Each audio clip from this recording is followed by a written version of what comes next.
atención porque en realidad la evaluación es algo que ahora está planteando muy fuertemente el macrismo. Ustedes vieron que Macri ya lo anunció hace 2 días en el compromiso por la educación, pero en realidad es algo que planteaban los 3 candidatos que se llevaron más votos en las últimas elecciones, que fueron Macri, Scioli y Massa. Los 3 planteaban como gran solución frente al problema educativo la cuestión de la evaluación.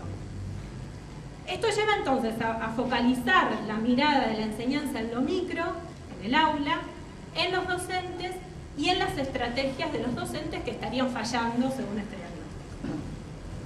¿Qué implica esto? Principalmente desconocer las condiciones materiales de vida de nuestros alumnos, de nosotros mismos como docentes, que también somos víctimas del tarifazo, de los bajos salarios y demás, y de las instituciones, porque si bien obviamente los alumnos y los docentes formamos parte de las instituciones educativas fueron pasando por una cantidad de reformas que nos fueron dejando marcas, ¿no? Esto de los que trabajan en secundaria lo vivieron más que quizás otros niveles, primaria también cuando vino la EGB, después esta secundaria que se separa, que se conforma, que se abre un aula en el pasillo. Entonces esto va dejando huellas y consecuencias en las instituciones en su conjunto. En este sentido a mí me parecía que justamente en un taller de formación de delegados tenemos que hacer un esfuerzo por tener esto presente, porque no digo que no lo tengamos, porque todos ustedes justamente al ser delegados son conscientes de la importancia por reclamar y defender mejores condiciones de enseñanza, pero yo tengo la sensación de que muchas veces, nos movemos de manera un poco fragmentaria y pensamos lo que pasa en el aula concreto con nuestros alumnos y por otro lado va la lucha salarial, la lucha por la infraestructura y demás, cuando es justamente una cuestión que es imposible separar. Quería hacer referencia, digamos, a una serie de determinaciones. Uno piensa, bueno, ¿qué es lo que determina las propuestas curriculares o las propuestas de enseñanza que llevamos adelante nosotros en las aulas y todos nuestros compañeros?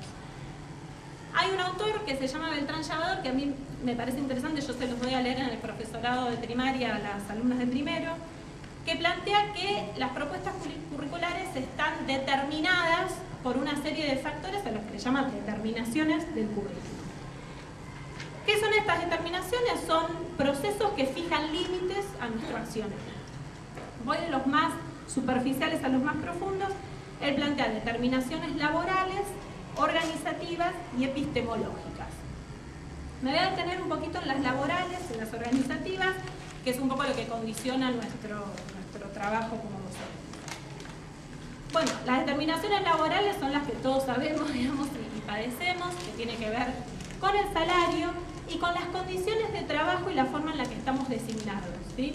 Muchas veces nosotros accedemos quizás a un mejor salario naturalizando el doble cargo, naturalizando el llenarnos de horas, de módulos, el trabajar 1, 2 y 3. Entonces, frente a la sociedad, yo ahora estoy en un profesorado en José C. Paz con chicas y mujeres bastante grandes que están pensando en la docencia como una forma de salir de trabajos precarios, muy precarios en los que están, a tener un mejor salario, y dicen, yo veo que mi cuñada gana bárbaro.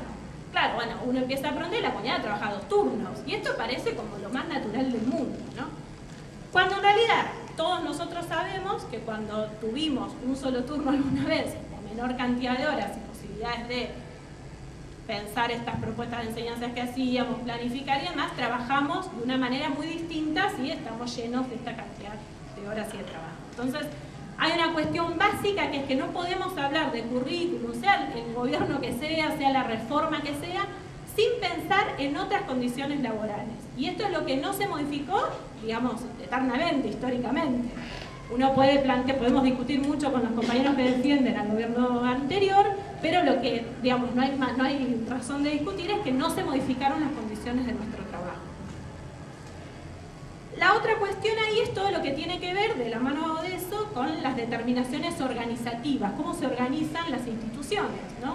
Esto de que los docentes, y está atado a las determinaciones laborales, los docentes solamente tenemos horas pagas para enseñar frente a alumnos, que esto es la única institución educativa que no es de esta manera, es la universidad, que la universidad te designa por cargos, no estrictamente frente a docencia, que hay toda una diversidad de situaciones en las distintas universidades, pero digamos, cómo está organizada la escuela y cómo está organizado el trabajo docente genera fuertes límites también a nuestra tarea.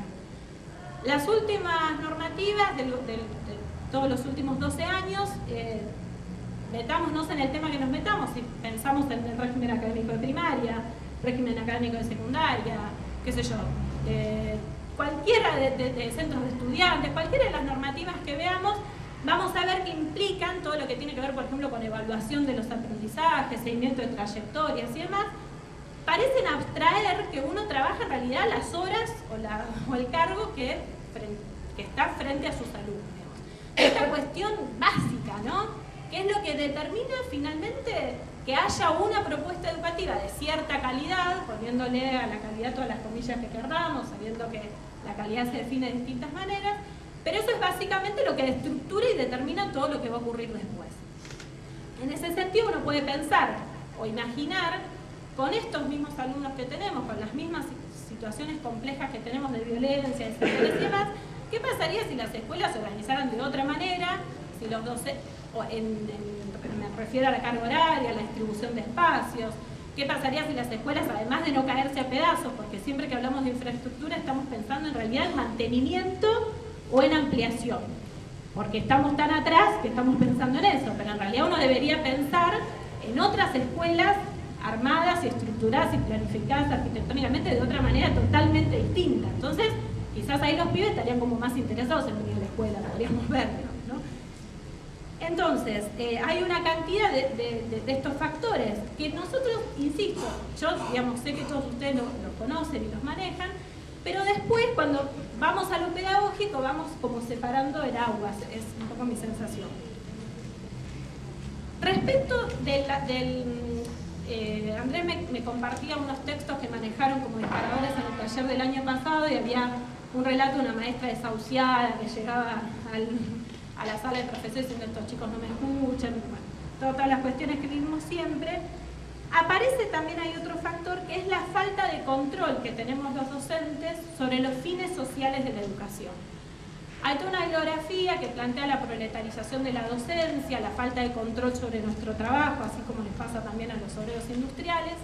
Hay mucha discusión acá, pero bueno, digamos, hay algunos planteos que dicen, bueno, los docentes sí tenemos control sobre nuestras propuestas pedagógicas más concretas, cuando hacemos las planificaciones concretas de lo que vamos a enseñar con los distintos grupos, pero no tenemos control sobre los fines de la enseñanza, los fines sociales de la enseñanza, que es lo que determina finalmente por qué se educa en un país y qué es lo que determina la educación.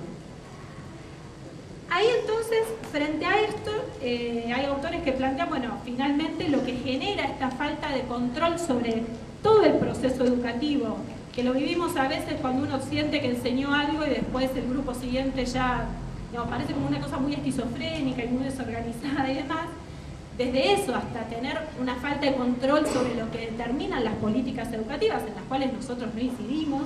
Es anecdótica nuestra participación como docentes cuando votamos cada X cantidad de años los consejeros general de Cultura y Educación, es un consejo que básicamente no decide nada. Entonces ahí hay algunos autores que plantean, bueno, esto genera dos posibles efectos en los docentes.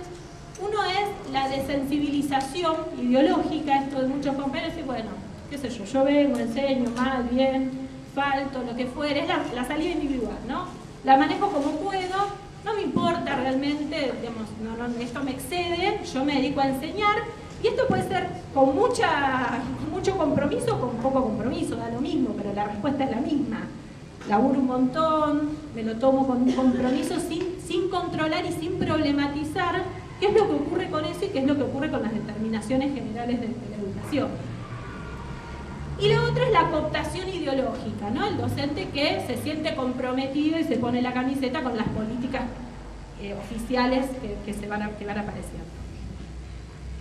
Ahora bien, si uno piensa cuáles son las determinaciones concretas de la educación en el capitalismo, en cualquier país, acá, en cualquier país del planeta que acabamos de ver en el video, lo que determina la educación en el capitalismo es la formación de la fuerza de trabajo.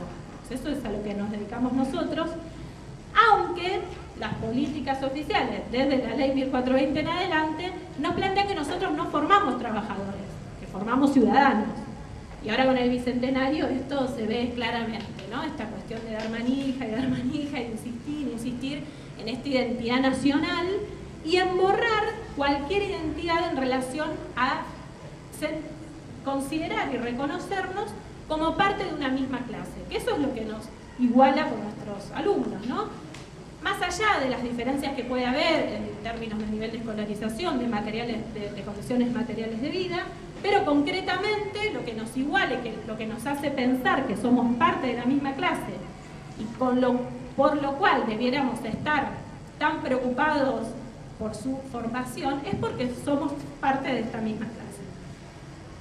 Lo que sucede, digamos, en el proceso que estamos inmersos, digamos, estoy pasando como muy rápido, es que el capitalismo en las últimas décadas está en un proceso, en un movimiento de fragmentación de la fuerza de trabajo, y eso implica que el capital necesita de la porción, de la gran masa que conformamos la clase trabajadora, distintas formaciones según las necesidades productivas en las cuales después se va a emplear esa población. Entonces, hay una pequeña porción de la clase trabajadora que necesita tener formación de alto nivel, y ahí tenemos entonces las becas del CONICET, que no necesariamente las producciones son de alto nivel, pero bueno, las universidades y la inversión universitaria, la inversión en ciencia y técnica que hace también el Estado, no solo el sector privado, y después todo el abanico de diferentes tipos de instituciones educativas que todos conocemos, ¿no? Que es lo que muestra y da como resultado una fuerte segmentación educativa, escuelas públicas y escuelas privadas, todas las diferenciaciones que conocemos dentro de las escuelas privadas, dentro de las escuelas públicas, escuelas periféricas, escuelas excéntricas.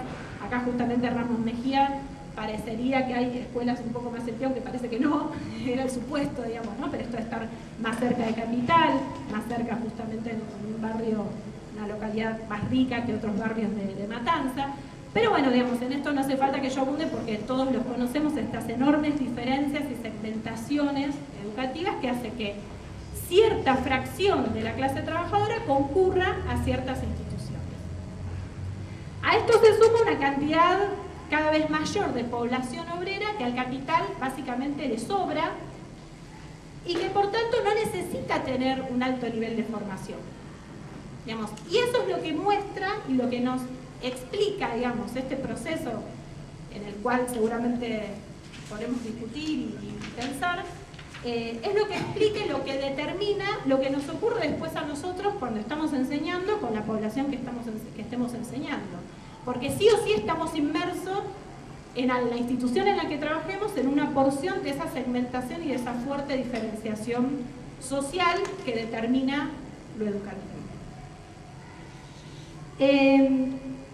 Digamos, yo básicamente, como me habían dicho que trate de ser muy breve, no sé por dónde anda Andrés, había preparado hasta acá, cosa después de dejar lugar a los otros panelistas y en todo caso abrir después la discusión.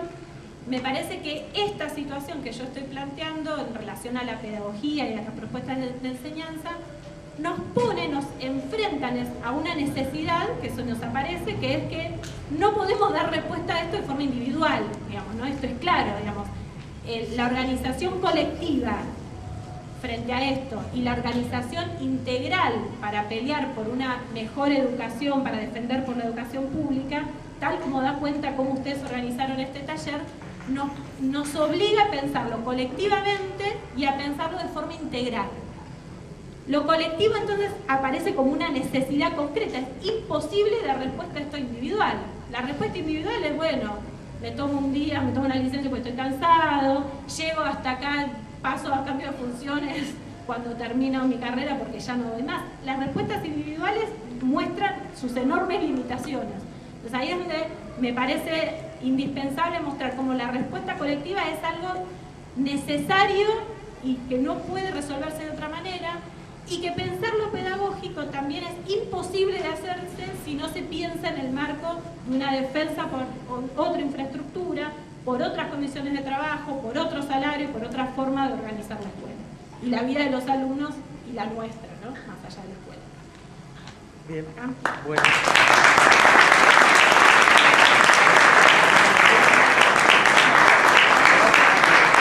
Si queda, nos acompaña, gracias.